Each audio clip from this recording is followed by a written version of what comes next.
আসসালামু আলাইকুম বন্ধুরা, কেমন আছেন সবাই? আজকে আমরা যাচ্ছি সিলেট শ্রীমঙ্গলে।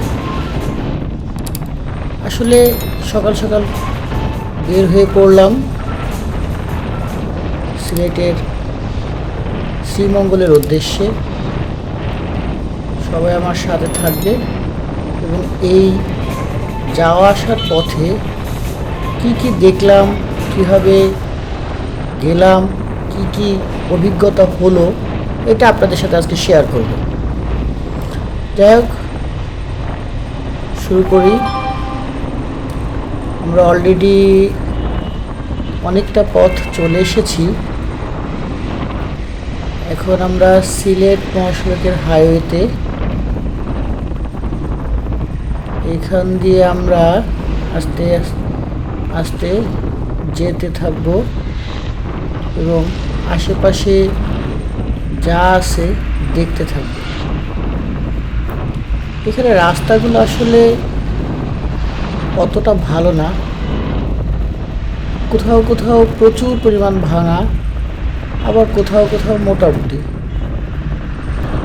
এখানে প্রচুর রাস্তার কাজ হচ্ছে আশেপাশে। সম্ভবত এই রাস্তাটার কাজ যখন সম্পূর্ণ হবে তখন হয়তোবা আমাদের এখানে যাতায়াতের জন্য খুবই উপকার হবে। বিশেষ করে আমার মতো যারা মোটো ব্লগাররা, এরা সাধারণত রাস্তা যত ভালো হয় তাদের জন্য বাইক চালানোটা একটু ডিফারেন্ট ফিল হয়। রাস্তা ভালো থাকলে বাইক স্মুথলি চালানো যায়। তবে একটা জিনিস আমার মাথায় ধরতেছে না, এত বড় হাইওয়ে করতেছে বাট মাঝখানে কোনো ডিভাইডার নেই। এটার কিছু প্রবলেম আছে। বিশেষ করে রাস্তার এপাশ থেকে ওপাশে যখন মানুষ দৌড় দেয়, অ্যাক্সিডেন্ট হওয়ার সম্ভাবনাটা একটু বেশি থাকে। যাই হোক, তারপরও এভাবে চলতেছে। রাস্তা আপনারা দেখতে পারতেছেন, রাস্তার অবস্থাটা। মাঝে মাঝে তো আবার গাড়ি খুব ডিজাস্টার একটা সিচুয়েশন তৈরি করে ফেলে। তারপরও ভালো লাগতেছে, রাস্তায় জ্যাম নেই। এই রোডটাতে মাঝে মাঝে কিছু লোকাল গাড়ি আছে যেগুলো হুটহাট ব্রেক করে দাঁড়ায় থাকে। এই যে দেখেন দেখেন দেখেন, আসলে এই জিনিসটা খুবই বিরক্তকর। আর ট্রাক এই রোডের তো বলার বাহিরে, এরা ওদের ইচ্ছা মতো ওভারটেক করে, ওদের ইচ্ছা মতো চলে, ডোন্ট কেয়ার। তারপর মনোরম পরিবেশ, সুন্দর, ভাল লাগতেছে। যদিও বাইক চালাতে অনেক কষ্ট হচ্ছে, তারপরও ভালো লাগতেছে। কারণ একটা ট্যুরে গেলে সাধারণত এইটুকু ফিল করতেই হয়। রাস্তা যতই খারাপ হোক না কেন, গন্তব্য শ্রীমঙ্গল, চায়ের দেশে,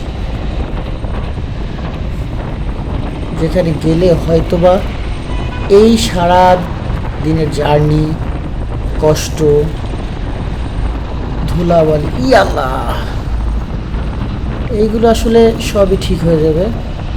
মন উৎফুল্ল হয়ে যাবে। ঘুরতে খুব ভালো লাগে। অন্য সবার কেমন লাগে জানি না, বাট আমার খুব খুব খুব ভালো লাগে বিভিন্ন জায়গায় ঘোরা, দেশটাকে দেখা, বিভিন্ন জায়গাটাকে উপভোগ করা, তাদের কালচারের সাথে মেশা। প্রত্যেকটা জায়গায় ডিফারেন্ট ডিফারেন্ট সিচুয়েশনে ডিফারেন্ট ডিফারেন্ট লার্ন হয়। এটাই আমরা বর্তমান 60+ গাড়ি চালাচ্ছি। এটার উপরে আসলে এখান থেকে যাওয়াটা খুব কঠিন। যে দেখছেন কীভাবে এরা ওভারটেক করার জন্য ট্রাই করে। দেখেন একটা দুইটা তিনটাই করতেছে। আরে বাবা একটু আস্তে যা, সবাই লাইন ধরে যা, তাহলে তার একটু হারা যায়। যে কোনো সময় তো অ্যাক্সিডেন্ট এই কারণে হয়। এই রাস্তাটায় প্রচুর অ্যাক্সিডেন্ট হয়, প্রচুর অ্যাক্সিডেন্ট। আমি পিছনে অলরেডি দুইটা অ্যাক্সিডেন্ট দেখে এসেছি, একটা পিক আপ, একটা অন্য বাস, লোকাল বাস। না জানি সামনে আরও কয়টা দেখা লাগবে। রাস্তাগুলো আসলে খুবই খুবই মানে ঝুঁকিপূর্ণ।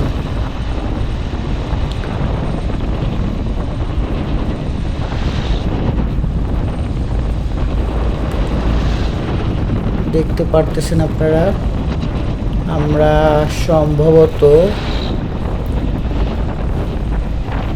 ব্রাহ্মণবাড়িয়া, হ্যাঁ ব্রাহ্মণবাড়িয়ার দিকে কাছাকাছি হয়তো চলে আসছি।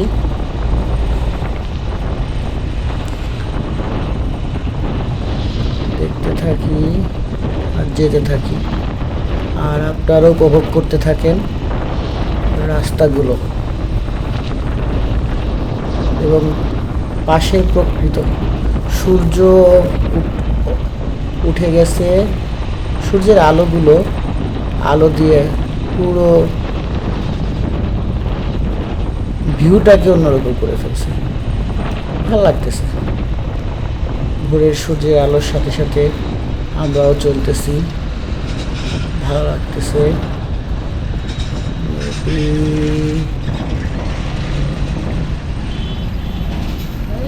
কি যন্ত্রণা, এত ভাঙা, হাত ব্যথা হয়ে যাচ্ছে। যাই হোক, আপনারা সঙ্গে থাকুন আর উপভোগ করতে থাকুন।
হ্যালো বন্ধুরা, আমরা অলরেডি ঢুকে গিয়েছি সিলেট শ্রীমঙ্গল থেকে আপনাদের স্বাগত। এই যে এতটা রাস্তা পার হয়ে আমরা যে চা বাগানের কাছাকাছি চলে এসেছি, শ্রীমঙ্গল ঢুকে গেছি চায়ের দেশে, চা কর্নার। এত কষ্ট করে যে আসছি, এত ক্লান্তি, এত দূর, সব কিছুই কিন্তু এখন দূর হয়ে গেছে। এখন মনটা, ক্লান্তি ভরা মনটা পুরোপুরি সতেজ, ঠিক যেন চায়ের মতো। এইটাই হচ্ছিল মূলত আমাদের ব্লগের, মোটো ব্লগারদের তৃপ্তি। যখন যত দূরই হোক, কষ্ট করে যখন আমরা ওই জায়গাটায় পৌঁছাই, তখন আসলে মনটা ঘুরে যায়, সমস্ত ক্লান্তি দূর হয়ে যায়। দেখতে দেখতে 4 সন্ধান পেয়ে গেলাম। আপনারা আমার হাতে বামে দেখতেছেন শুধু চা বাগান আর চা বাগান। এখান থেকেই মূলত শুরু। আর সামনে আমাদের মেইন যে ভিউটা, চা কন্যা, এখানে সবাই আসে। এখানেই মূলত প্রথম স্টপেজ দিয়ে এখান থেকেই শুরু হয় শ্রীমঙ্গলের চায়ের দেশে স্বাগতম। Welcome to Sreemangal. আমরা অলরেডি চলে এসেছি। এখানে আমরা একটু ফটো সেশন করবো, তারপর সামনের দিকে এগিয়ে যাব। সবাই সাথে থাকুন।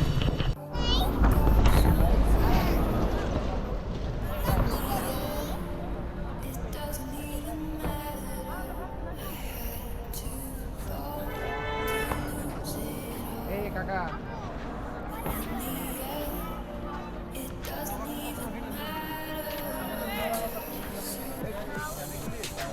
ওই পাগল উঠবা এইটা দুদিন নাই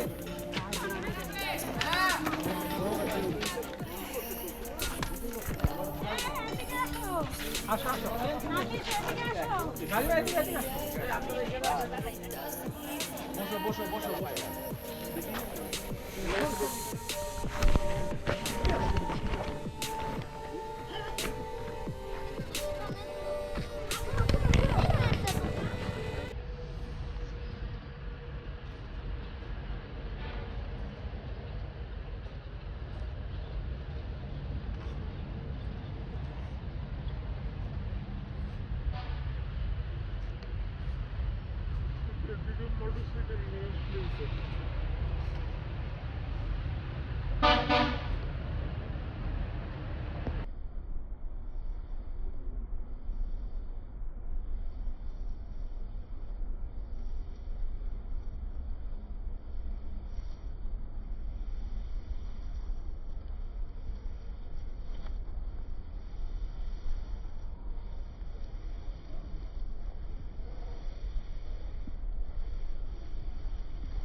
কিছুটা সময় চায়ের দেশে থেকে চার বাগানে ঘুরে এখন আমরা রওনা দিলাম লাউছড়া, তারপরে নূরজাহান টি এস্টেট। এদিকে আমরা অলরেডি লাউছড়া জাতীয় উদ্যান, নূরজাহান টি এস্টেট, তারপর সামনে অনেকগুলো পথ আছে, অনেকগুলো চা বাগান আছে, রাবার বাগান আছে, অনেক কিছু আছে যেটা আমরা দেখতে দেখতে যাব আর আপনাদেরও দেখার চেষ্টা করব। আসলে আল্লাহর যে কত সুন্দর সৃষ্টি, এটা আসলে নিজের চোখে না দেখলে কেউ আসলে বিলিভ করতে পারে। এটা আসলে বিলিভ করার মতো জিনিসও না। আমি আপনাদের ভিডিওতে দেখাচ্ছি, বলতেছি, বাট আপনাদের আমি যেটা ফিল করতেছি, আমার যে ভালো লাগাটা, আমার যে সৌন্দর্যটা আমি দেখতেছি, এটা কিন্তু আসলে আপনাদের বোঝানোর মতো সম্ভব না। আর এই ফিলটা নেওয়ার জন্য অবশ্যই নিজ চোখে দেখতে হবে। কি অপরূপ সৃষ্টি! আর এটা এমন একটা সৃষ্টি যে যথেষ্ট ভাবে বলে বোঝানো যাবে না। এর সৌন্দর্য, এর পরিপূর্ণতা, এর সৌন্দর্য অবাইক, অসাধারণ। আসলে বারবার মানুষ এই চায়ের দেশে কেন আসে? এর সৌন্দর্যর মোহ পেতে, যেটা আপনি বুঝতেও পারবেন না। জীবনে চলার পথে হাজার বাধা আসুক, বিপত্তি আসুক, এইটার মাঝে প্রকৃতির যে একটা সৌন্দর্য, এটা আসলে বোঝাটা অনেক কঠিন। এটা আপনার বুঝতে হলে অবশ্যই আল্লাহর সৃষ্টি যে সৌন্দর্যগুলো আছে, প্রকৃতির কাছে যেতে হবে, প্রকৃতির কাছে গিয়ে আপনার সেটা উপভোগ করতে হবে। যাই হোক, অনেক গ্যাস করতেছি আপনাদের সাথে, শুধু গ্যাস করি কিন্তু দেখানো হয় না। আপনারা দেখতে পারতেছেন আমাদের হাতের ডান পাশে যে চা বাগানটা দেখতে পারতেছেন, এটা হলো ফিল্ডে কোম্পানির, অনেক পুরনো কোম্পানি। বাট এর থেকে সৌন্দর্য হচ্ছিল এখানের নূরজাহান টি এস্টেট। যারা অনেকে এখানে আসেন, এখানে যে লোকাল সিএনজি অটো বলেন, ট্যুরিস্ট বাস বলেন, এরা আপনাদের বিভিন্ন জায়গায় নিয়ে যাবে, বলবে, দেখাবে, কিন্তু আসলে চায়ের যে সৌন্দর্যটা, চায়ের যে বাগানের সৌন্দর্যটা, এইটা আসলে দেখতে হলে অবশ্যই নূরজাহান টি এস্টেটে যেতে হবে। তবে এখানে খুব সাবধান আপনারা, যারা এখানে পরিবার নিয়ে আসবেন, যারা এখানে বন্ধুবান্ধব আসবেন, অবশ্যই একটু সতর্কতা অবলম্বন করবেন। এখানে প্রচুর পরিমাণ সিন্ডিকেট হয়, আপনাকে মফিস পাইলে হয়েছে তাইলেই খবর আছে। তো এখানে একটা জিনিস খুব ভালো, এখানে আশেপাশের মানুষজনের যে ধৈর্যটা, এটা অনেক সুন্দর। অলরেডি আমরা 7 রং 4 স্টোর চলে আসলাম। ইভেন এটা হচ্ছিল সিলেটের শ্রীমঙ্গলের সবচেয়ে দামি হোটেল, 5 স্টার হোটেল। এটার নাম হচ্ছিল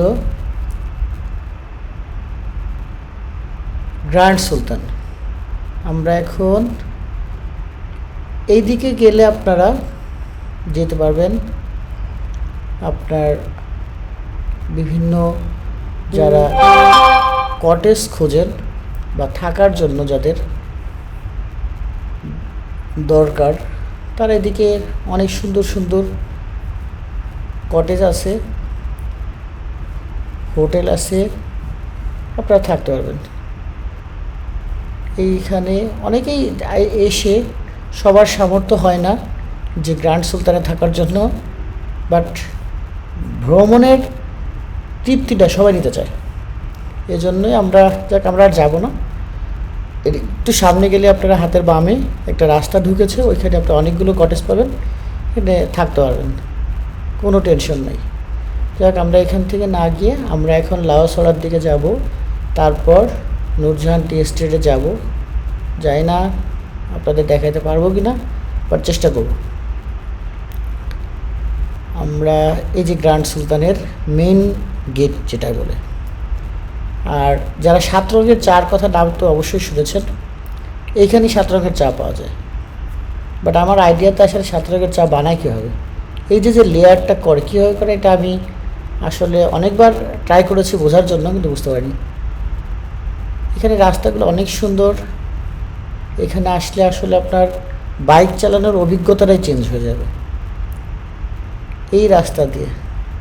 আর এই গ্র্যান্ড সুলতানের কিন্তু একটা সবচেয়ে বড়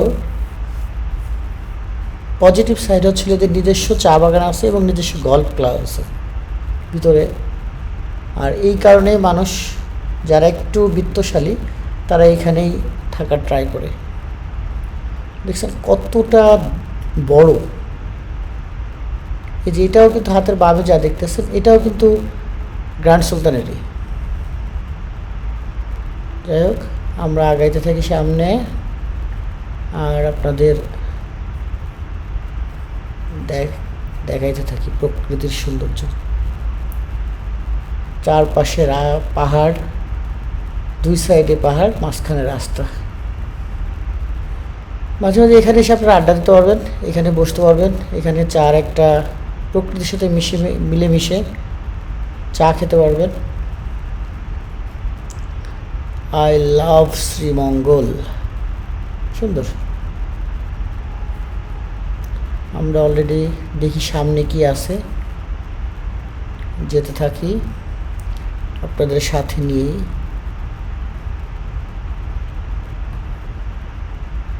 যে হাতের ডান পাশে দেখতে পারতেছেন এটাও কটেজ। এখানে ইচ্ছা করলে আপনার ফ্যামিলি নিয়ে থাকতে পারবেন।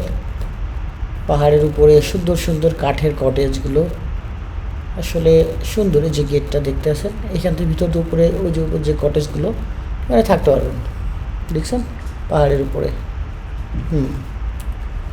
থাকতে পারবেন। তো এখানে প্রায় সাইনবোর্ড দেওয়া আছে। এই যে হাতের বাম পাশে চা বাগান। এখানে আসলে মূলত সৌন্দর্যটা হচ্ছিল চা বাগান। এটা আপনারা কতটুকু বুঝতেছেন চাই না। ফিল্লে চা কোম্পানি, এটাও ফিল্লের মেবি, যেহেতু লেখা আছে সেটা অবশ্যই। আমরা সামনে আগাইতে থাকি।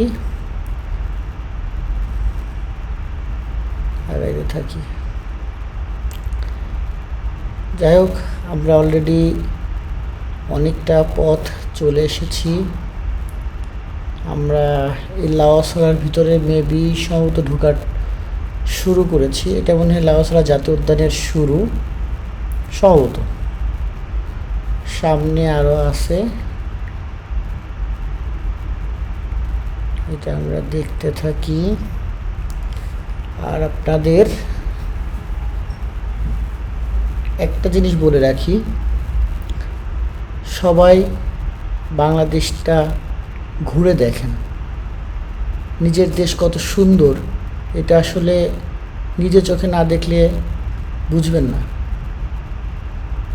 আর যারা না দেখতে পারবেন তাদের আসলে আমি বলবো ব্যর্থতা। সারা দিন সবাই, সারা জীবন, সারা মাস, সারা সপ্তাহে সবাই অফিস করতেছেন, কেউ বিজনেস করতেছেন, কেউ স্টাডি করতেছেন, সবাই সবার মতো ব্যস্ত। কিন্তু এর মাঝেও আমাদের সবার উচিত মাঝে মাঝে বিভিন্ন জায়গায় গিয়ে ঘুরে দেখা। তাহলে আপনার মন, শরীর দুটোই ভালো থাকবে। আর প্রকৃতি এমন একটা জিনিস যেটা আপনাদেরকে আসলে মনটাকে প্রাণবন্তর করে দেবে। যাই হোক, আমরা মনে হয় লাউছড়া জাতীয় উদ্যানের ভিতর ঢুকে গেছি।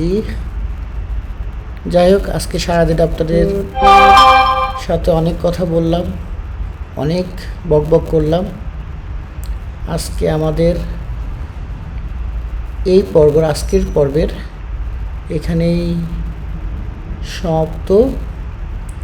সামনে আপনাদের সাথে দেখা হবে নতুন কোনো ভিডিও, নতুন কোনো জায়গা, নতুন কোনো সৌন্দর্য। ততক্ষণ আমাদের সাথে থাকবেন এবং আমার জন্য দোয়া করবেন যাতে আপনাদের বেশি বেশি করে এই ধরনের সৌন্দর্য উপহার দিতে পারি। আমি আমার জায়গা থেকে চেষ্টা করব। আপনারা সবাই আমার জন্য দোয়া করবেন। ধন্যবাদ।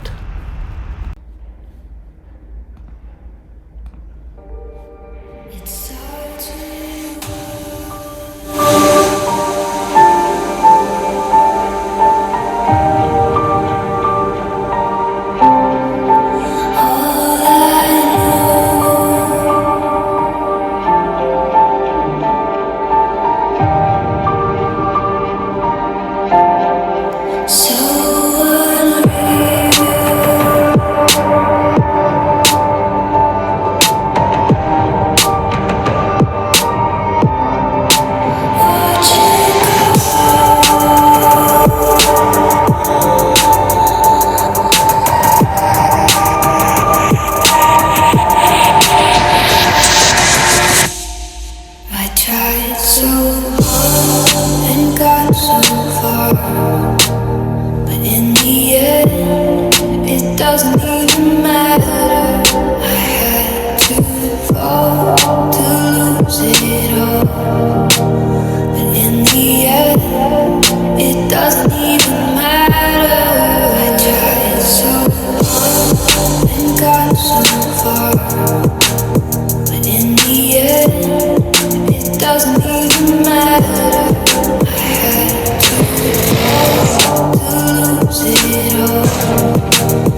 doesn't even matter.